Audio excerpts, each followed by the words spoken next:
Welcome to the Retail Tech Podcast. This is your host, Darius Boussafi, and today I am speaking with Simon Kemp, the founder and CEO of a consultancy called Kepios. How are you today, Simon? I'm very good, Darius. Thanks very much for having me. Thank you for joining me. Simon is speaking with me from the beautiful Singapore, so it is warm and nice over there, I hear. Yeah, nice bright sunny morning here. So it's strange to be on different sides of the world talking to you, but it's great to connect across the globe. Yeah, thanks to technology, right? That's Absolutely. what we love. So Simon, I saw a report that your company had developed the internet trends, especially of all over the world. My special interest was really things outside the U.S. because we hear so many things about the U.S. and I think especially us in the U.S. we don't have that much information about the outside. So I want to talk to you about that. But before I start, I want to ask you to maybe do a quick intro and bio about yourself. How did you get to where you are, and how did you start the company? Maybe the type of work that you do. Sure. Thanks. Thanks for the opportunity to give a little bit of story. So Simon Kemp, as you mentioned, is my name. So I run a company called Kepios, which is a marketing consultancy, and we specialize on helping companies all around the world to make sense of the future. So identifying opportunities, addressing upcoming challenges that relate particularly to the world of tech, but very broadly. And we'll dig into some of that as we go through today. So this is not really a sort of sales pitch. It's just a little bit of context. So before Kepios, I'd set up a marketing and advertising agency called We Are Social in Asia. So it was a company that existed already out of London. And 2011, I set up the Asian arm of that. And we grew that quite quickly around the region. But one of the ways that we grew that agency was by sharing a lot of the data that you now see in the reports that have grown into the big beasts that they are. So those are still something that I publish in partnership with both We Are Social and Hootsuite, who are a social media management tool. Those reports sort of grew out of emails that I would get on a daily basis from clients and from journalists saying, we don't know what's happening in the world of digital in Asia, particularly outside of China. So we've no idea whether people in Vietnam are using social media. We've no idea what e-commerce means in Indonesia, all sorts of questions like that. And, I would see those questions and it would spark my curiosity as well. I'd want to know what was going on in those countries. So I sort of found a few places where I could get that data, and we started collecting it and sending it back by email, but I realized that was inefficient. So we quickly graduated to putting them into a report, which we then made available for free. And the main reason for making it available for free is that it answers all of the basic questions that businesses need to sort of get out the way so that they can move on to the more interesting strategic questions. So the very first report that we did was only 16 slides long, covered pretty much most of Asia, but it's now grown into a 5,000 slide report covering 239 countries around the world. We publish the main report every January, but we do quarterly updates as well, which is the one that I think you saw just last week when we published that. So we make all of this available for free. I'm sure that we'll be able to give some links in the show notes for your listeners if they want to dig into that into more detail as well. But Yes. That's probably enough context on where the report came from. Just a last little bit of context from me. So I'm originally Scottish, but I now live in Singapore. I've lived all around the world, and I think I would agree with what you said in the introduction there. It feels to me like a lot of people in America don't necessarily get access to the insights about the rest of the world that they might want or they might need to be able to broaden their horizons beyond the North American shores. So if there's any opportunity for me to help with that today, that would be wonderful. Yes, that's the reason I really wanted to talk to you, other than just meet another what I call day one person, business person in the world. So um, now, one of the key things that I saw from the report was the fact that you had mentioned that Alibaba has taken over Amazon as the largest e-commerce player. Let's Correct. let's dig in on that a little bit. So this really startled me as well. So I collect those numbers for the world's top most visited websites every quarter. The data that we're referring to here comes from Amazon's Alexa analytics service. So just in case people don't know, Amazon does have an analytics arm as well. It happens to be called Alexa, which is obviously the same as the sort of assistant that goes into things like Echo, but they're not exactly the same thing. So this is data that Amazon collects right the way across the web all around the world. Which And is they Alexa. I mean, Alexa is a really old service that Amazon has. Actually, it was a company that they probably purchased, if I remember correctly, in the 90s or early 2000s. correct, And it's yeah. a So plugin on a browser, right? I believe that's still a part of it. I don't know if that's still the only way that they collect data, but that certainly was the way that the business was born. So you installed this browser, which gave you insights into all sorts of websites around the world. And obviously, when you installed that, then it tracked what you were doing as well. So I believe that it's broadened out slightly beyond that since then, but it's still a really interesting reference because it's got developers from all around the world. Um, Okay. they, so yeah, they published this list of the 50 sort of most visited websites around the world. They update that on I think it's on an almost monthly basis, if not even more often than that. So I keep an eye on those sort of rankings every month, and we publish the averages in the quarterly reports that I publish. And what was really interesting, excuse me, in the Q2 report that we've just published is that Taobao, which is an Alibaba e-commerce platform out of Asia, has overtaken Amazon.com as the most visited e-commerce website in the world. So just a caveat on that, it is based on website visits, so it doesn't include things like app visits, and it doesn't include the amount of money that people spend either. But even just as an indicator of where e-commerce is going around the world, I think it's really interesting to see that Asian platform is now above Amazon in those global rankings. I think it sort of gives a really clear view of where things like e-commerce is headed over the next few months. And that's where Amazon has been number one, really pretty much up to now, right? Correct. So just as recently as January, Amazon was number 10 in those worldwide rankings of websites in any category. So the top three are always going to be Google, Facebook, and YouTube, at least for the Right. foreseeable future. But in number 10 in that global list across any category, back in January, that was Amazon. They've now slipped down to 11th, and Taobao has moved up to 10th place as well. So it's really sort of interesting cultural shift and a sort of move in the base of power when it comes to things like e-commerce is that obviously, I suppose China's got a big advantage in that it's got a huge population. And even if you look at the latest stats, less than half of China's population is using the internet, but using e-commerce, but that's still significantly more than the total number of people that live in North America. So they do have a sort of a momentum advantage there. But obviously, Amazon is popular in all sorts of countries around the world, especially in Europe. So to see that happening on a global scale is perhaps the more interesting story there. So this is the global numbers. It's not just in Correct. one country. It's Amazon everywhere. Correct. So the .com for Amazon everywhere. I'm assuming that people will go to their local sites as well. So there may be a little bit of a tweak in those numbers there because a lot of people in the UK would go to the .co.uk site. But nonetheless, Taobao does have its localized versions as well. So I think from that perspective, we need to sort of look at these numbers with a lot of careful analysis, but at the same time, the broader theme is definitely there. And just Yeah, to sorry, I go on. agree. I agree. Yes. And we've got some other numbers in that report in there that look at the app usage around the world. And in terms of the most downloaded apps in March 2018, different set of numbers from a different provider. So these come from App Annie. And App Annie saying that of the sort of complete set of downloaded apps across any category around the world, we've now got AliExpress, which is again another Alibaba platform. That's now the number 9 most downloaded app in the world from March 2018 across any category. And interestingly, that was the only e-commerce app that was in the top 10. So it's not just those visits to websites where Alibaba is gaining ground. We're also seeing that in dedicated apps as well. So I think that really, when you start to combine those different data sets, it's very clear that there is this rise of Asian e-commerce and Asian sort of internet services and products all around the world. It's not just a homegrown story anymore. Okay. So you have some reports or some diagrams that show. First of all, I have to tell you that it's amazing what you've done. It's just the detail within every single country in the world. Never seen Yeah, that done by anybody else. So hats off to you for that.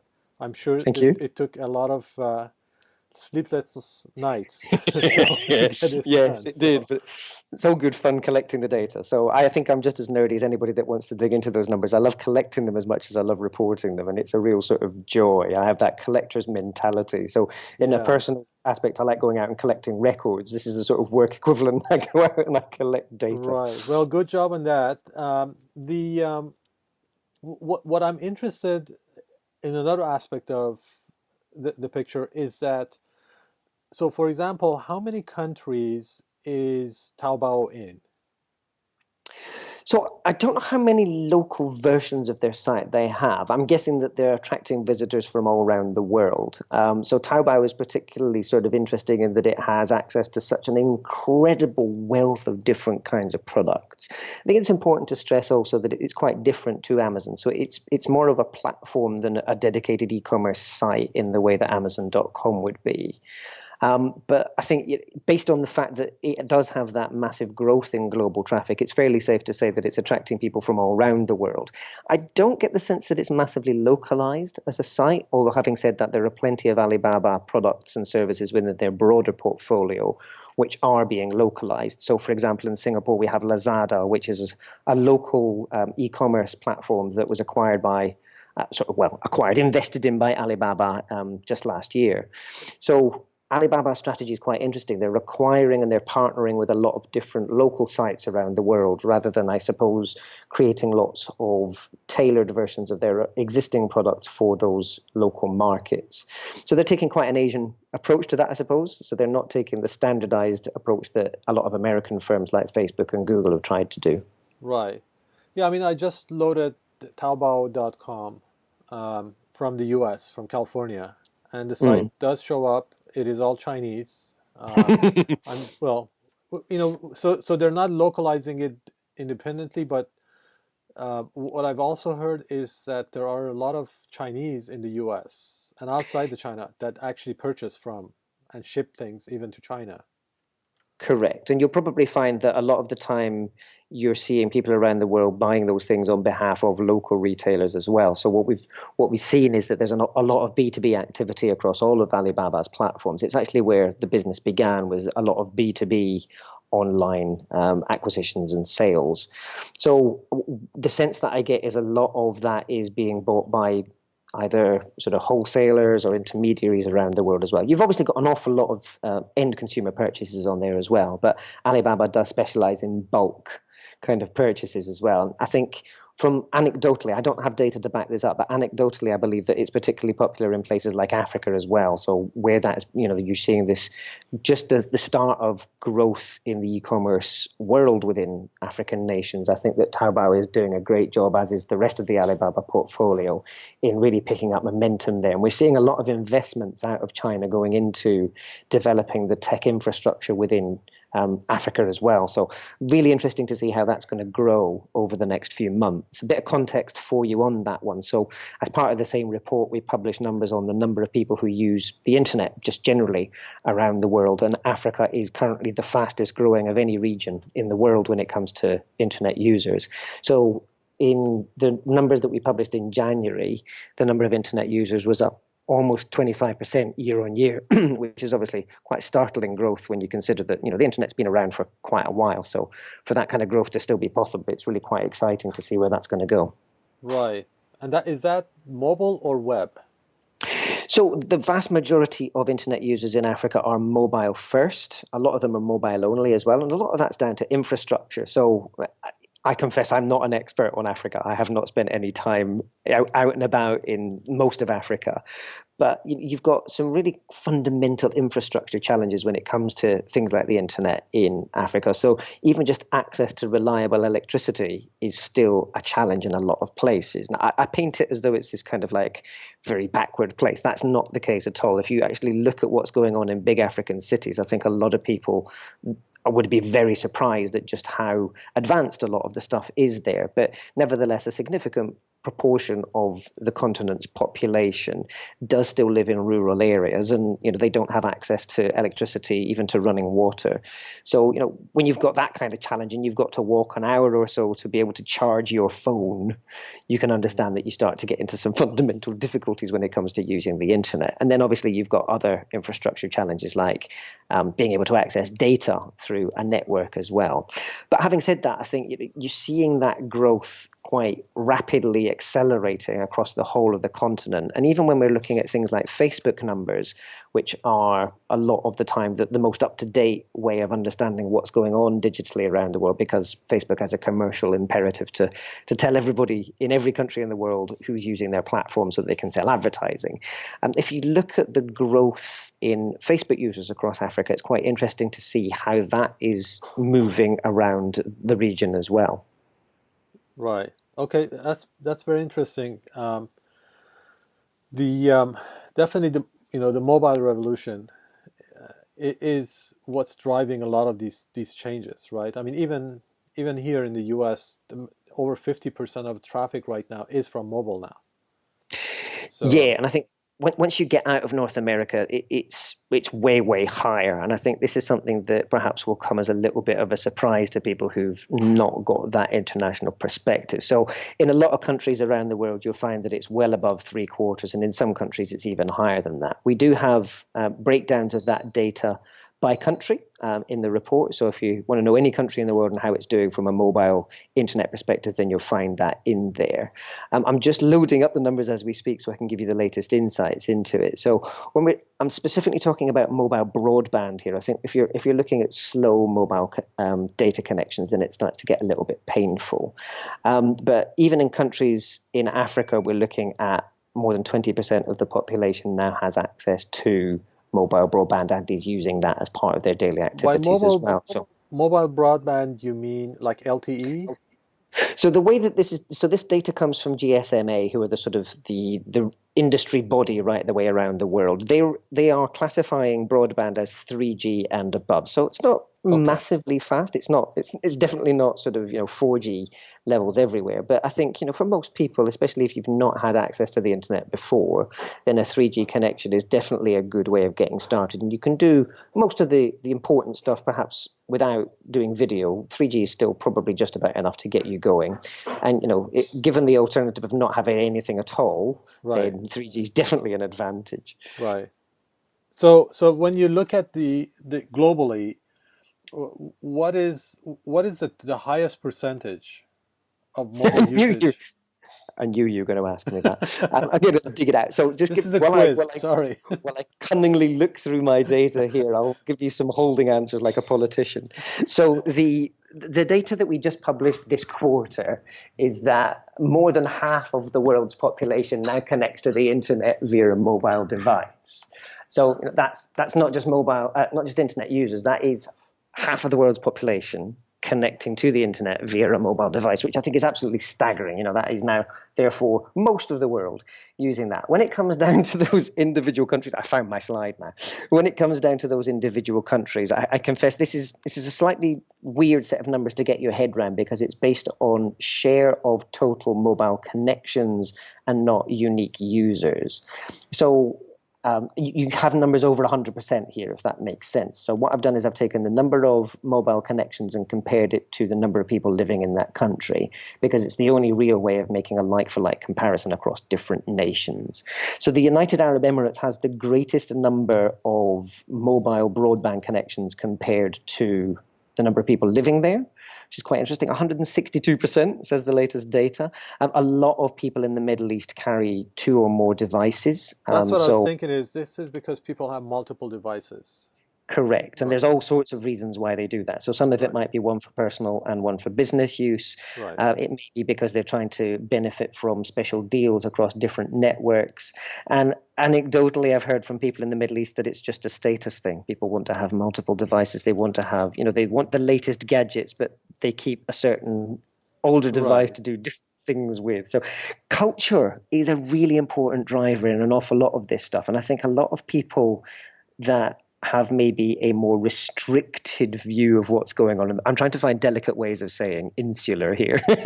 Well, I'm not judging But Yeah, I think definitely. I mean, even I mean the culture, the situation in the country. I mean, all of those things matter in how definitely. people access the internet. So And I think, yeah, we should come back and talk about that in just a moment, especially as it relates to things like social media. But I think just broadly, when you're looking at the world of tech, whether it is social media or the internet or e-commerce, I think that culture plays a much greater role in defining how people behave, but also which sites that they choose. And I think a lot of people underestimate that because they see technology as this sort of very sort of cold and almost scientific kind of thing where people chase the functionality. That's actually not true at all. So I think if you look at the different behaviors that you can start to see in the data that we've been reporting, it's very clear that the local culture, but also the culture of your social circle, defines a lot of the choices that you make and the behaviors that you adopt and the habits that you adopt over the longer term as well. So right, I warned you I would derail you and I'd take you down rabbit that's all holes, right. but let me just give you some Yeah, context to that because I think, especially for listeners in North America that are used to the sort of the Facebook-dominated social world, once you get into regions like Asia, there's still a sort of a lot of use of Facebook platforms, so Facebook as well as WhatsApp, Facebook Messenger, and Instagram. But at a local level, there are often local players that are the dominant platform. So in Japan, for example, you've got Line, which is essentially it's a messaging app. So it's quite similar to things like WhatsApp and Facebook Messenger, yes, but it is by far the most important platform in Japan. So 73 million people out of a population of 120, 125 million are using Line. So everybody from the young through to the very old are online. It's a similar situation in South Korea. So they've got a platform called Kakao Talk, which dominates. And again, that's a very cultural choice. It's a company out of Korea, and it's sort of developed that local following because it caters to the specifics of the way that Korean people like to communicate with each other. So, it's sort of developed emoji and it's developed stickers and stuff that are particularly relevant to the cultural context in which Koreans want to communicate with each other. I'm sure people have heard of WeChat in China, but WeChat is fascinating because it is two separate apps. So the WeChat that people would know in North America, especially the English language version, is completely different to the WeChat that you get within mainland China. So it's a pale imitation, unfortunately, in North America. So if you've ever downloaded WeChat in North America and wondered what all the fuss is about, if you go to China, the platform is called Weixin, and it is essentially it's the entire internet in one app. So for context, you can renew your passport within WeChat. You can pay municipal fines. You can sort of book doctor's appointments, and you can do just about anything. They've just released, just in the last few days, they've just released the equivalent of Google Docs, but within the WeChat app. So you can collaborate on creating your business documents as well. So I was having some conversations with WeChat experts recently, and I asked them if there was anything that you couldn't do on WeChat, and the only thing that they could think of was used Facebook. So I thought it was a greatly entertaining sort of insight there. So right. WeChat is sort of, it's the entire Chinese internet. If you're not, as a business, investing in understanding how people use WeChat within mainland China, you're going to really, really struggle to get any kind of traction amongst Chinese audiences. And then the last insights in Asia that I'll give you in this bit before I sort of come back to your questions and stuff. But Southeast Asia, it's really interesting how the social world evolves around Southeast Asia because people in Southeast Asia are usually the biggest and sort of most frequent users of social media of anybody in the world, together with Mexicans, interestingly. So around countries like Thailand, Indonesia, and the Philippines in particular, they've always been at the top of the list of countries where people spend the greatest amount of time each day on social media. So the latest numbers we have, 4 hours a day people in the Philippines are spending on social media alone, which is absolutely staggering. Wow. And that's an average, right? And that's every single day. So I spend quite a lot of time in the Philippines as part of my work, and I find it absolutely fascinating. So Filipinos are some of just the most sociable people in the world, regardless of whether they're online or offline. The whole sort of culture and society is very, very sociable. And it's really interesting how that's then translated into their online activities as well. So they're constantly on Messenger, whether it's for business, for family, for friends, all these great conversations going on all the time. And that's actually very similar in places like Thailand and Indonesia as well, also incredibly sociable cultures. So you've got, very sort of forward-looking technological developments, but those developments are then just mirroring this legacy and this heritage of the culture. And it's great to see that, just normal everyday people are seizing these new tools and adapting them to their way of life. So this is very much not a question of online or offline. This is just people living their lives and using these new tools to achieve the things that they care about. That's fascinating. So, what about WeChat being WeChat is owned by Tencent, right? Correct, yeah. Um, why? What's the I guess the dynamic with commerce within WeChat? And do you think it's going to like keep or catch up with Alibaba, maybe Taobao?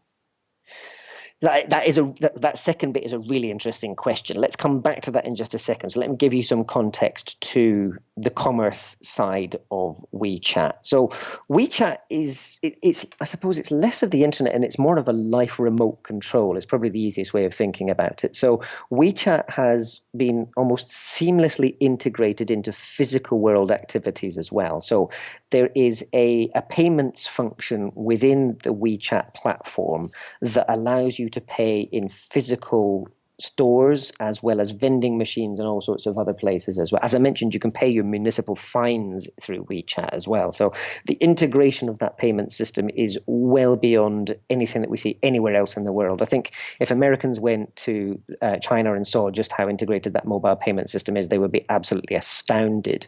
So little anecdote for you here. I've got a friend who went up to China recently who's a big fan of local kind of foods and loves going and eating in very sort of local establishments, if you like. So he went into this restaurant or cafe even on the outskirts of Shanghai because he wanted to try some very local food. And he didn't see any staff. There were no menus. There were just tables. And he was a bit confused. Everything was written in Mandarin and he read some basic Mandarin, but not enough to understand what was going on. So he sat down and just waited for a while and nothing happens and nobody appears. And eventually the back door opens and one of the kitchen staff comes out and shoves his phone in the guy's face, not politely. This wasn't like an aggressive thing or anything, but he sort of holds his phone out in front of this prospective diner with the WeChat app open and sort of points at WeChat. Anyway, long story short, it transpires that you order everything through WeChat, you pay for everything through WeChat, and you don't actually interact with anybody at all except for the person that brings you your food.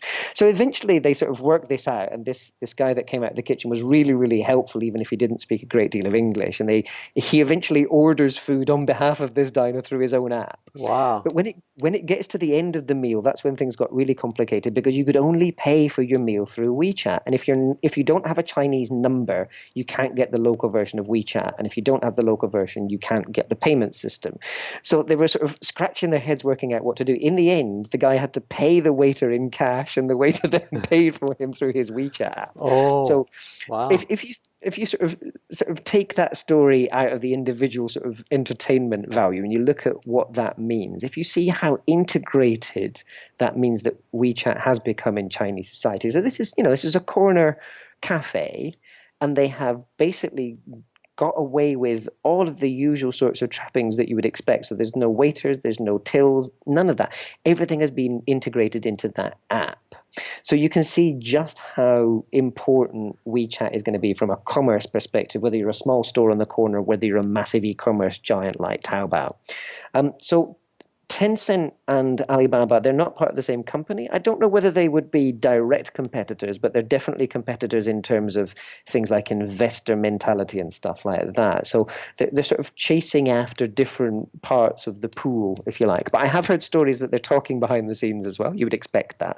And there is a much greater sense of collaboration between companies in China compared to what I think you would see in somewhere like Silicon Valley, where there's an awful lot of that more sort of aggressive, competitive mentality. I confess I'm not an expert on the goings-on of the app ecosystem in China, so I can't give you any sort of forward-looking insights into whether those companies are going to release things together. But certainly in terms of the traffic that they generate, if you manage to download the report that we've been mentioning, and if you go into the social media section of that and look at the top social media platforms around the world, what's really interesting is that Tencent still has 3 or 4 of its own platforms within that top ranking. So I'm just loading the slide up as I speak to you now. This is always the difficult thing about talking about data, is you need to make sure you get it right. So they've got Right. WeChat. WeChat now has 1 billion active users around the world, and 90+% of those users are in mainland China. But Tencent also owns QQ, which has more than 780 million users. They've also got Qzone, which is sort of, if you remember back to Microsoft Spaces, I think it was called, or Rooms, it was a bit like a combination of Second Life and MySpace. Okay. That makes it sound terrible, but it's still very popular. So Qzone still has more than 500 million active users in China. So you can see that Tencent, they sort of understand the social media ecosystem in China, and they've got some great platforms there. But WeChat, definitely the star story. But the fact that you can go out on the street and buy a soda using your WeChat app at a vending machine. So a physical vending machine, you just hold up your WeChat near to it, scan the little QR code, and that takes money out of your WeChat account. So, it's not just that they've got e-commerce stuff baked into the WeChat app. You can do physical world stuff with it as well. Right. Well, over 90% of commerce is still local.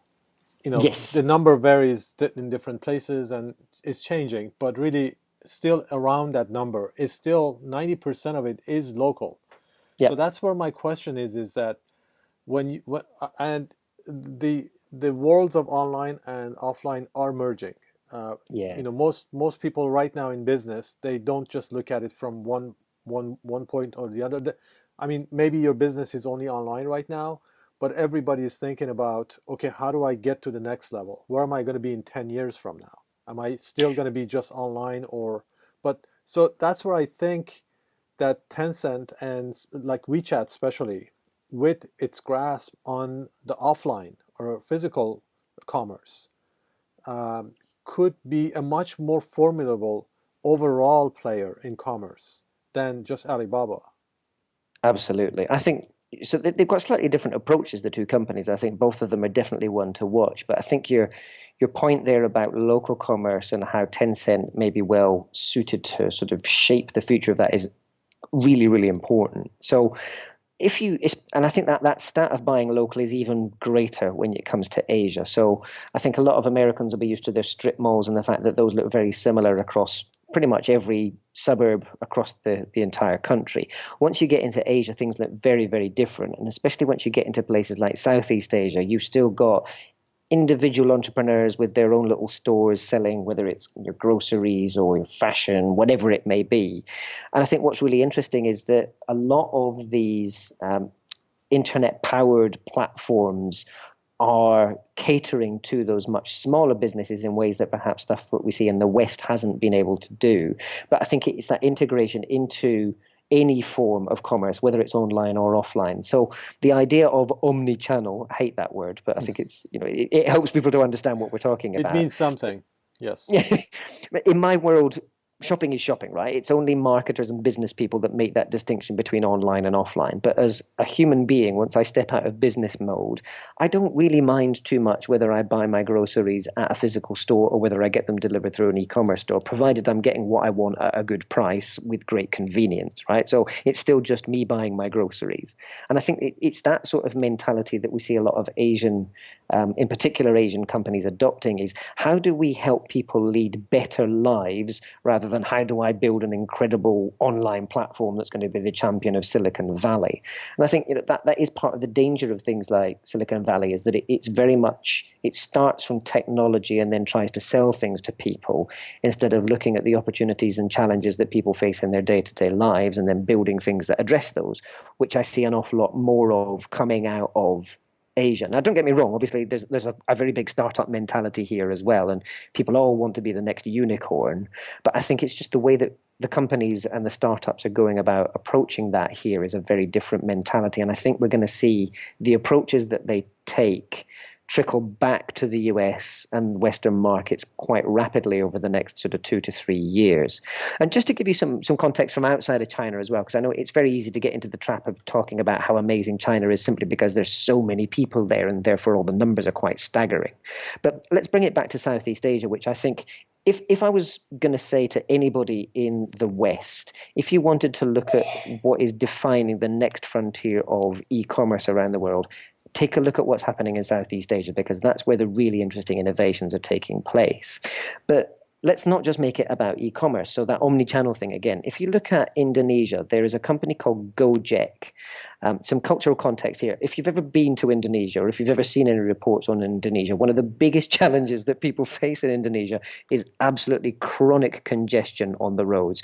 So if you go to Jakarta, which is the capital of Indonesia, it's not uncommon to get stuck in a traffic jam for 4 hours every day. Every time I visit, I love Indonesia and I love the people there, but goodness, it gets quite tricky when you get stuck in traffic for that long. Right. So motorbikes are particularly important as a way of getting around, and Gojek sort of spotted that for people that need to get places quickly or economically, then why not create the Uber equivalent, but for motorbikes? So Gojek grew out of that. It's already $1 billion company.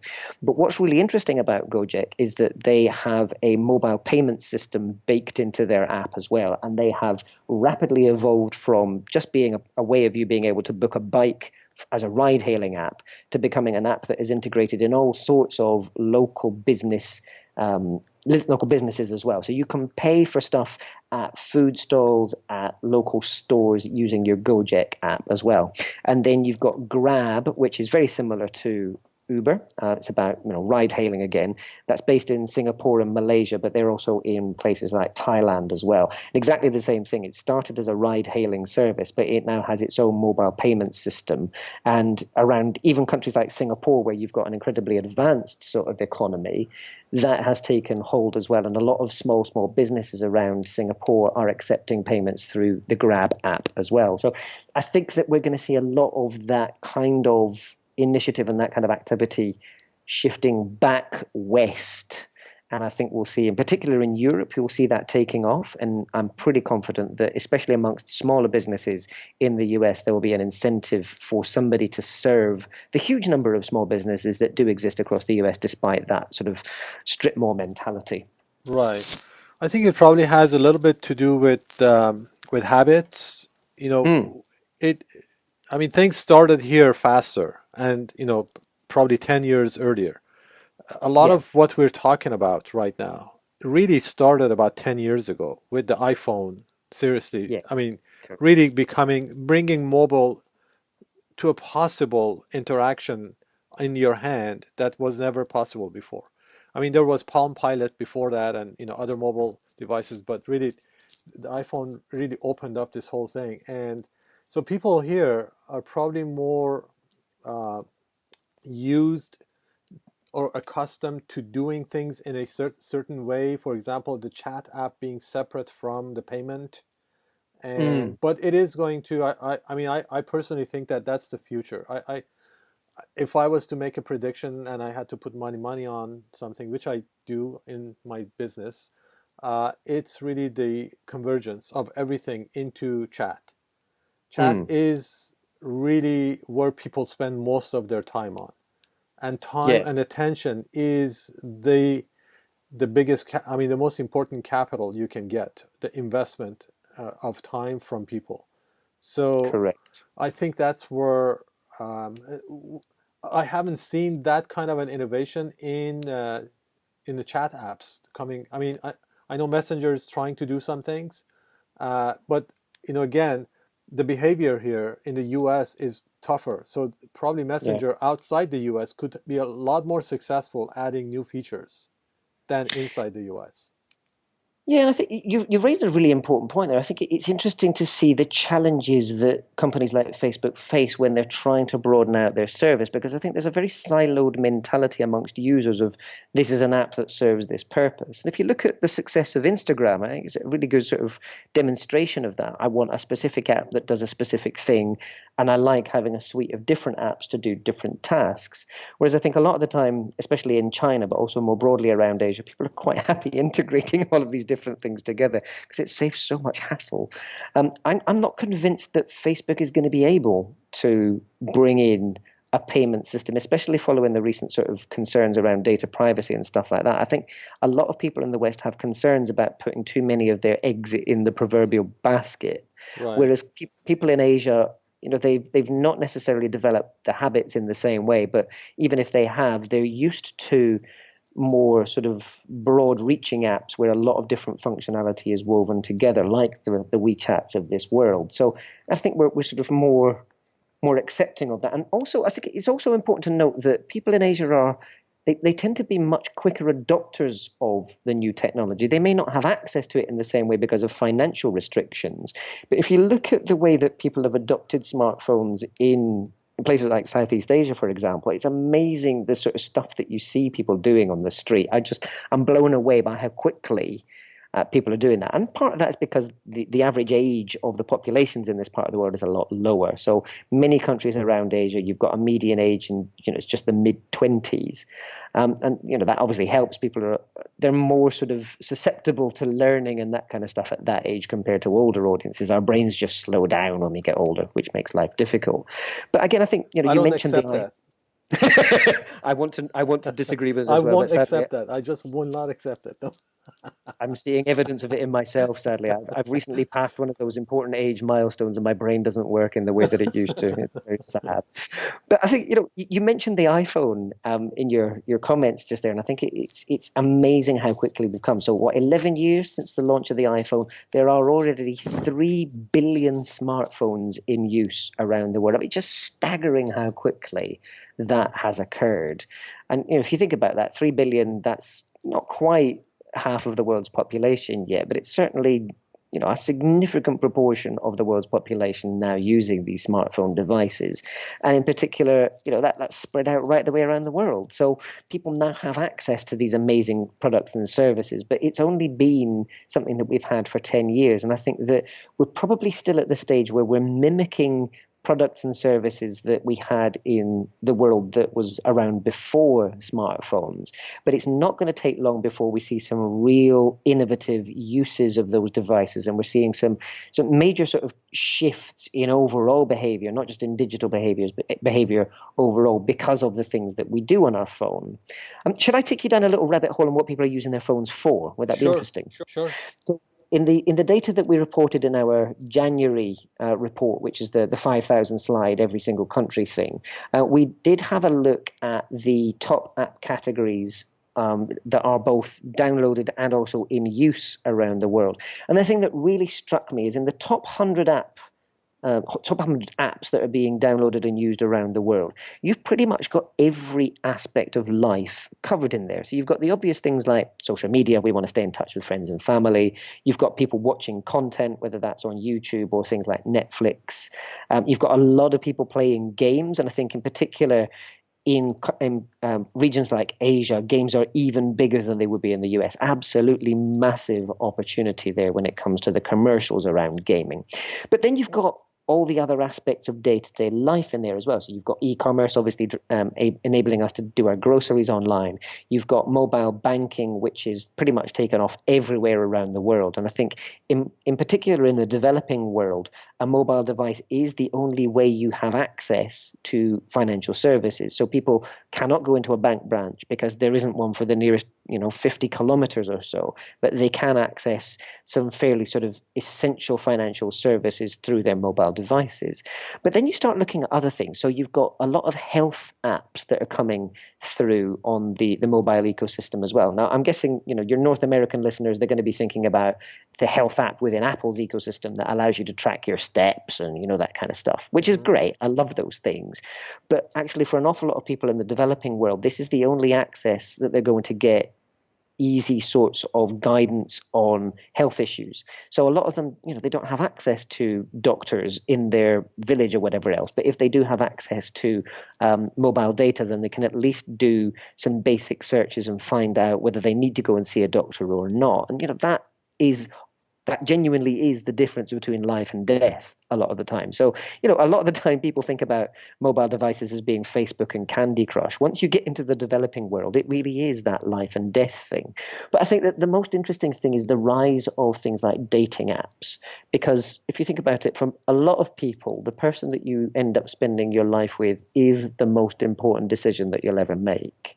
And a lot of the time, we're not quite outsourcing that decision to an app, but we're relying very, very heavily on introductory and dating apps, things like Tinder, but obviously that varies considerably around the world. There's a very important cultural context there as well.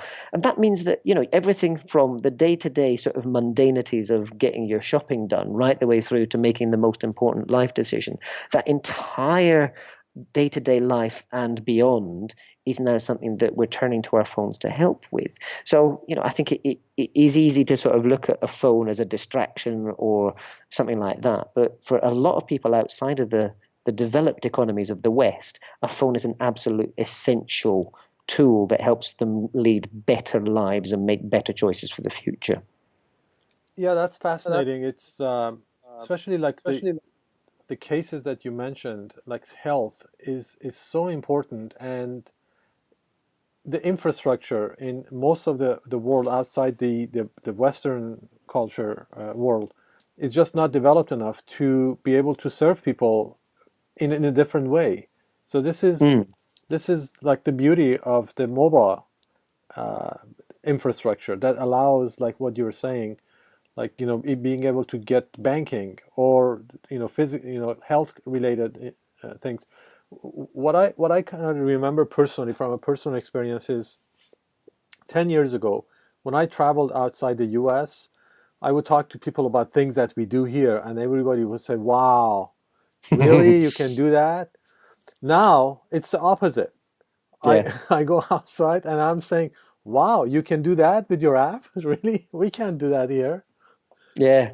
And this So is the one of the lovely tables turned on us. and really quickly as well, right? And this is Yeah. fascinating. This is one of the reasons I love to travel so much is that you turn up in a city and you see what people are doing. And I'm one of those incredibly nosy people. I love to look over people's shoulders on the subway or whatever else and see what they're using on their phones. Okay. I'm very creepy like that.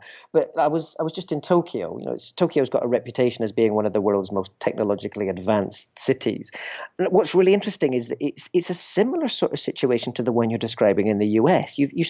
You end up creating a lot of the time these local ecosystems that give you a warped perspective on what the rest of the world is doing. So I'm looking at the way that people are using even a platform like Line, which, as I mentioned earlier, it's the chat app that most people use in Japan. And I was watching, so it was a lady on the subway. She's incredibly elegantly dressed. She's a business lady. She's in a business suit. She's going to a meeting, probably given the time of day that it was on the subway. But I'm just sort of, glancing over her shoulder. I'm not trying to read her messages, but I noticed that the entire conversation that she's having is just animated stickers of cats. So she's sending an animated sticker of a cat to the person that she's talking to, and they're responding with a different one. And they're having an entire conversation. Now, I don't speak Japanese, but I can understand animated stickers of cats, and I could sort of almost follow the conversation. I'm guessing it was a conversation with a friend about the emotional state that she was in. It was just absolutely fascinating because Wow.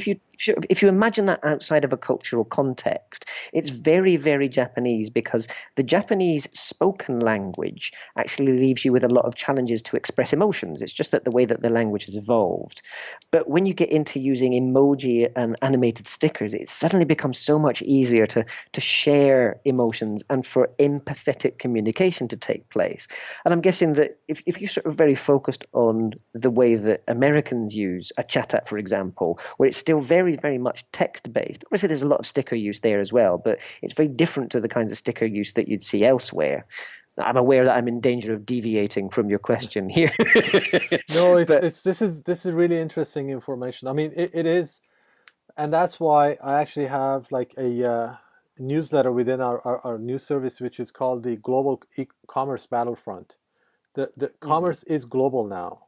There are totally. a handful of companies that are basically controlling commerce, and this is the details that they need to pay attention to be Mm, able to get into the local markets. Like yeah. in Japan, for example, Viber I think was before uh, Line. They started before Line, but Line and Viber is also a chat app, right? Yeah, correct. And Viber is still very big around Southeast Asia. So in places like the Philippines, for example, Viber is still an important part of the ecosystem. It's not top anymore, but it used to be. But if you go to cities like Manila, Manila's this enormous, sprawling metropolis in the center of the Philippines, and it's fascinating. On the back of taxis, you have the hotline for the sort of local traffic regulator, where they've got a Viber contact on there that says if you want to report anything or if you want to send feedback of a positive nature about a driver, then you can send it to this Viber number, which I thought was absolutely amazing. They've already integrated that into so fairly fundamental government infrastructure. So yeah, I mean, you've got lots and lots of different chat apps that are big around Asia, even if they don't quite register as the top app in each country. Right. So the idea of mobile first is really a lot more important outside the US even. Yeah, I would say that it's the further east you go, the more important mobile becomes. But I think we sort of talked a lot about the digital infrastructure here, but because you're touching on global commerce, I think there's one thing that has been standing out for me as I've been doing this research as a massive, massive opportunity that is still untapped, especially for companies in the US that want to reach a global audience. So the biggest barrier at the moment to e-commerce becoming truly global is still fulfillment, so delivery of products that I've bought, because the costs of doing that globally are still quite prohibitive. If I want to buy something from Amazon.com in the US, a lot of the time I end up spending more on shipping than I spend on the product itself. And I think that is the next big, big battleground. If any company can crack logistics on a global basis, they are going to they're going to be in a world apart.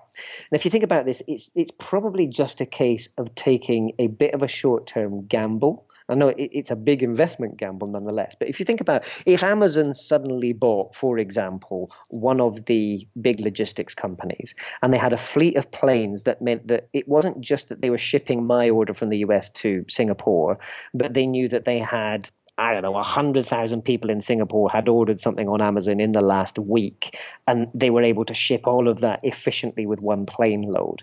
You can imagine that suddenly the costs of that fulfillment drop dramatically. And it works both ways. So, if a Chinese company got hold of a fleet of planes and can deliver cheaply to customers in the US, all of a sudden you've got this massive opportunity. Now, there's still issues of trust, and I think this is really interesting as well. Culturally, we find it difficult to trust companies that are based in countries that we don't have a familiarity with. I see that a lot, and this is not a judgment. I totally relate to this. Before I traveled, I was the same. But, you have a lot of people that are very skeptical of companies that are based outside of the US because, whether it's national pride or whether it's just fear that somebody's going to try and sort of cheat them out of their money. But I think once we get into the habit, or once we've tried even a couple of times of buying from companies overseas, and we realize just how much variety that opens up to us, and how actually a day or two extra in delivery isn't a massive big deal when it comes to amazing exotic products from overseas. I think that's the bit where I start to get really excited. So companies that want to shortcut their growth, whether they're based in the US or anywhere else in the world, I'm guessing that is the big opportunity. Developing another e-commerce app, in all honesty, it's difficult to deliver a significant amount of innovation now because there's so much great variety out there. But that logistics bit, nobody's cracked it yet. So that's my top tip for where things are going to go over the next 12 to 18 months. Okay. Yeah, I mean, I think that also speaks to the fact that the brand is even more important right now. And that's why the Absolutely. marketplaces are becoming so popular and so successful. Yeah. So if you want to buy something from the, let's say anywhere from outside the world or outside the US, if it's a global brand, you feel a lot more comfortable than somebody that you've never heard of. Correct. And I think that's where things like Amazon's A to Z guarantee comes in. So I buy a huge amount of stuff from Amazon stores around the world, whether it's in the US and the UK and whatever else. And I know that if I have any kind of failing in my order, I can just then get in touch with Amazon and they'll sort it out for me. And it's just such an amazing thing that Amazon has done there, because I now buy with real confidence. I don't buy from people that I clearly don't trust. But if I see a small retailer based in Germany, for example, and they're selling a CD that I really want to buy secondhand, and the price is right, I'm willing to take that gamble because I know that Amazon's got my back if something goes wrong. If that CD doesn't then appear on my doorstep within a few weeks, I know that Amazon is going to sort of arbitrate on my behalf, and if it believes that I am indeed being swindled, then it will refund my money. And I think it's that kind of thing that more than any kind of advertising campaign, it's that kind of security at the back end that encourages me to open my wallet and spend rather obscene amounts of money with Right. Amazon every year. And even go beyond the borders. So Correct. that's, And yeah, that so I'm that's even more important when you go beyond the borders, the brand itself. right. Because you can trust small retailers anywhere in the world if Amazon is, or whoever it may be, as the platform. And Right. I think, you mentioned that sort of individual sellers bit, and I think that's one of the best things about a lot of these Chinese platforms is that they combine the best of Amazon with the best of eBay. So I'm buying a lot of the time from individual sellers on Alibaba platforms, but it's being sort of fulfilled or it's being powered by those Alibaba sort of systems and the brand, like you said, a very important aspect of trust there. So I buy quite a lot of technology stuff from all around Asia through the Lazada app that I mentioned previously, which is again, it's got that Alibaba backing because I know that if anything goes wrong with that, that Lazada are going to again fix that for me too. So I've got access to incredibly cheap electronics compared to what I would have to pay in a sort of a physical world store. So They're so often let sorry, go me on. let me if you don't mind, I'll do a little survey actually off of you as a Mm, consumer. yeah, Um, I'm worried now. uh, what are the so let's say you want to buy food. Yep. What app or website do you use? So we use in our household, and I confess my wife is the one that takes greatest interest in buying all of the groceries. She's incredibly sophisticated in her approach to this. She does analysis of all the costs across all these different apps. So we use a company called Redmart, which is I believe I'm going to get this wrong. I believe it's also part of the Lazada group, which again is then part of Alibaba. But I might have got that wrong and embarrassed myself. But Redmart is specific at the moment to a lot of groceries. We do have Amazon Prime in Singapore, which is only about groceries and household staples at the moment. We do use that a little bit, but the range, interestingly, is not nearly as good as a lot of the local players. So it's only got a select number of products at the moment. That is growing. They only launched a few months ago in Singapore, so it's just in its infancy. Right. Um, and so that's for So that's for groceries. food. Yeah, we then buy also direct from a lot of the supermarket chains here have their own established e-commerce presences. So if you think about the equivalents of Whole Foods or Walmart, we'll buy direct from them as well. So we actually buy from quite a range of different companies depending on what we're buying and whether they've got good deals on. I'm the same as anybody else. Much as I love my technology, I still have a good bargain. Well, right, and not everybody has the best products in everything. Let's say if you're a vegetarian or if you're in organic food, and I have no idea how these things are actually looked at, like in Singapore, but in the U.S. Mm. It's a major factor for a lot of people. So, Yeah, and that's true across the whole of Southeast Asia. So it's not just developed countries like Singapore where you've got that. I was doing some work on e-commerce in the Philippines a few months ago and was looking at some fascinating, quite niche online sellers. So there is one in particular that stands out where they sell very high quality imported meats from all sorts of different countries. They get it flown in. So if you are a restaurant, for example, or if you're somebody that wants to entertain very important guests with a barbecue, for example, and you want to get some of the top meat from Australia, or even from local farmers that, they're very reputable farmers and they've got top quality produce. This particular e-commerce player specializes in just delivering those products. So I think, it's really interesting that if you've got a particular need, the chances are that there is a niche e-commerce player that is satisfying that need as well. right, right. So what do you use for clothing, apparel? When it comes to clothes, I still buy in the physical world because I like to try things on. So I am not a millennial, unfortunately. Okay. A lot. My wife buys a significant amount of her clothing online. I am not particularly fashionable. So the thing I like about the internet is you can't see how ugly my clothes are. But yeah, so I still buy most of my stuff in physical stores. Although I do buy quite a lot of staples like. I don't know why I'm talking about this with the world, but I buy my underwear online, for example, through Uniqlo. Okay, we'll make note of that, and we won't go into that rabbit hole. So, No, let's leave that one aside for so now. okay. No, I mean, so this is interesting. I was talking with the the topic is now changing, but I was talking with the VP of Shopify Plus, Yeah. and asked him about what if you were to start a store, a retail store, what would you do? What product would it be? And he said that for he's a larger size, a big man. He said I can't find good underwear anywhere. So I would start that, Mm. something like that. So there's definitely a market there. Yeah, and I think it precisely when it comes to things like underwear, I think it's just a very odd conversation, but let's do it anyway. So when it comes to things like underwear, people, especially men, are quite habitual. They'll buy the same brand and they'll often buy just replacements of exactly the same product. You don't get the same sort of seasonal cycles in underwear, especially for older men, that you would do in something like t-shirts or jeans. So, a lot of people around the world will just go back to the trusted brand and they'll buy the same thing, whether it's your expensive Calvin Kleins or if you're like me and you're buying sort of more economically priced Uniqlo underwear. I think that's quite interesting, is where it's something that you buy habitually, there is a really good opportunity there for businesses to just make that available cheaply and conveniently online. Because let's face it, you don't really want to be driving for half an hour to go out and buy replacement underwear. You just want it on your door when you need it, on your doorstep rather. So Right. yeah, I think that things like that, there are there are things that we really enjoy going out and buying in the physical world because the experience of buying them is important. But there's no reason why e-commerce shouldn't play a part in that omni-channel experience. But for example, buying luxury products, a big part of the enjoyment factor there is the care and attention that you receive from the sales staff. So much as you may decide that you want that Louis Vuitton bag at the best possible price, you still want a lot of the time to enjoy the purchase experience. Another anecdote for you here. Sorry, I know I keep going down rabbit holes, but I think this would be another interesting one for Americans.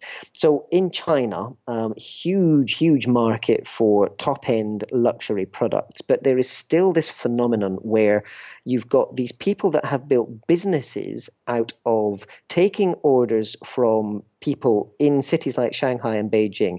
They then fly to France and they buy those products in the store on the Champs-Elysees and they take it back to people in China so that those people can then say, oh, I got this from the store on the Champs-Elysees. It's the stories that they want to tell around those products that are just as important as having the product itself. And so I think, when you look at that from an omni-channel retail perspective, I think a lot of Western businesses would find it really hard to get their heads around that concept. And yet it's massive in this part of the world. It's not just Chinese shoppers either. You get that in Japan, you get it in Southeast Asia too. Right. Well, there's so much else that I want to talk about. I wanted to talk about India. We haven't even touched on India yet. So, also thinking about how voice is Mm. starting to, seep into our lives. Yeah, And then, another aspect that I want to talk about, at some point is really the impact of all of this on the environment. We talk about having jets going all over the place, and we already have that, uh, but we are damaging the environment irreparably in many cases. yeah, And the speed is increasing. People want things faster, but they yeah. don't understand, and most people don't understand what the real cost of that is. The cost No, of buying something from US or to China is not just what you pay for it. There's a correct. lot more beyond that. And how are we going to deal with that? How is the next generation? The next generations have to live with what we're doing right now. Yeah, and I think a lot of the time this is going to come down to individual choices. I think a lot of the time we defer that decision making to governments, and then we get let down by big governments around the world without naming names. But they sort of pull out of important treaties because they've got a desire to be re-elected in 3 years. I think it's incredibly short-sighted and dangerous. But you're right. I think the increasing demand for products from around the world is denting hugely the sort of the environment around us, whether it's plastics in the sea, whether it's the pollution from transport, all that kind of stuff. I think it's important to note as well, it's not just the planes that are a problem. So shipping is still an even bigger polluter than airlines, but that doesn't mean that we should ship everything by plane instead, because inevitably you just sort of move the problem. Right. Let's come back to the environment in just a second, because you asked the India question first, and at least I've got sort of some objective bits and pieces I can offer on that, and then we can finish up with the environmental considerations, because I do have some ideas on that as well. But the India stuff, so language, voice control, you mentioned, I think that the real reason why voice control is going to become so important in places like India is because there are so many different languages that are spoken in India, and building sort of text-based systems that cater to those languages can be quite tricky. So rather than sort of go into all of this catering to different alphabet systems and catering to different ways of speaking a language with the same alphabet, which can be incredibly complicated. If you think about building an e-commerce app for a country that has 1,000 languages, you can see why that would be incredibly difficult. Whereas if you do it from a voice control perspective, it's actually a lot more straightforward, or at least from what I've understood from the engineers I've talked to, at least. That is, I'm not an engineer, so I may have got that horribly wrong. But voice control, from a developer perspective is fantastic, but from a user perspective is going to be absolutely essential. So much as India is making incredible strides forward, it still has challenges with things like literacy.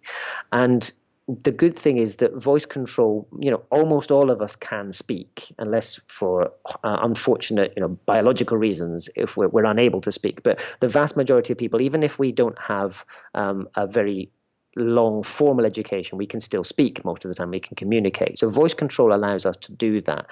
And even something as sophisticated as a login for a mobile banking service, you can do that through voice control. So if you think about it, if you have lower levels of literacy, you're probably not very comfortable typing. You're very unlikely to have an email address because it serves you no purpose. So you can't use that as your login details either. So what's happening for a lot of the e-commerce and banking services in India is they're investing everything into things like voice control and face recognition. And it's amazing the quality of the technology compared to the security that you'll get from typing in a password. Actually, the biometrics of your voice are almost enough now that you can use those as your password. You still need to create a password, obviously, and the way that you then say it is part of the password itself. But I think it's really interesting when you sort of look at what's happening in those parts of the world and you compare it to the ways that we've built security systems in the West. It's very clear that a lot of the developments that are taking place in the developing world today are going to come back very quickly and shape the ways that we use the internet in the West as well. So I would be very surprised if companies like Amazon are going to create lots and lots of different products and services in terms of the apps that they develop for different countries. It's much more likely that for economies of scale, they're going to be building single apps that they encourage everybody around the world to then use. But for that to be possible, they're going to have to cater to that lowest common denominator. So it's very likely that you and I very soon will be using voice control and face recognition as our logon as well, even if we've got 20 years of using typing as part of that. So I think that's definitely one to keep your eye on. I mean, I could very easily go down a massive rabbit hole there, but I'm guessing your listeners have other lives to lead rather than just listening to me today. So if we want to come back to that on a future episode, I'm more than happy to do that. If you get questions from listeners that want to dig into it, then I'm very happy to dig into that with you. But let's come back to that environment thing just before we finish. I think there's no way around this. We are, as you said, irreparably damaging a lot of the environment. And I think that we're going to have to vote with our wallets on this one. We're going to have to take personal responsibility as shoppers and look at the companies that are doing something about that, whether it's through more sustainable sourcing of their products and services, whether it's finding more efficient ways of delivering those things to us so that, we're not sort of shipping things right the way across the world when we could get very similar things on our doorsteps. I think, companies do need to be very responsible when it comes to this, but we can't abdicate that sort of responsibility to other people. We have to take our own personal choices on that as well. And if we support the companies that are making strides and are investing resources in making sure that their products and services and sort of the way that they fulfill those products and services are more environmentally friendly, they're going to succeed. And, that's the easiest way of doing it. Don't rely on your politicians to make the choices that matter to you and your future. You've got to do that yourself. So right. I'm not in any way pretending that this is not an important issue, but I think, it's up to us as individuals to make that stance ourselves. I agree. And I think that's going to be the next wave of innovation in commerce, where the choice is going to be beyond just the price and the selection. Correct. And I don't know when companies are going to actually start looking into that and actually providing that, because if you want to be the store for the world, inherently you're going to have to take liberties with the things that we're talking about, like as far as the environment. Now I know Amazon is investing, for example, a lot of money into their packaging process. Mm. hundreds of millions, billions of dollars are spent really in packaging, and they know that it's impacting um, the environment. So I know they're doing that, but how, as consumers, just like what you were saying, is that how do we make a decision? Um, do I make a decision if I'm buying something if the package is going to be bigger, or I'm just looking at the price? Yeah, and I You think know? a lot of it comes back to that impatience thing that you mentioned earlier as well. So, do I really need to order something every single day, or could I just keep things in my cart for maybe a week? Come to a, you do your checkout maybe once a week. It may mean that you have to wait an extra 2 or 3 days for something, but for most of the products that we buy, it's not an emergency. Right, We right. probably can wait a few days. So yeah, I think that a lot of people will probably do that already, but I think these are the sorts of things that companies could incentivize us with as well. It's in Amazon's interests to do that too, because it reduces the costs involved with packaging and shipping. So, offering an incentive that if you get together to a certain point, then you've got, so they already do this thing where if you spend over a certain amount of money, then you get free shipping.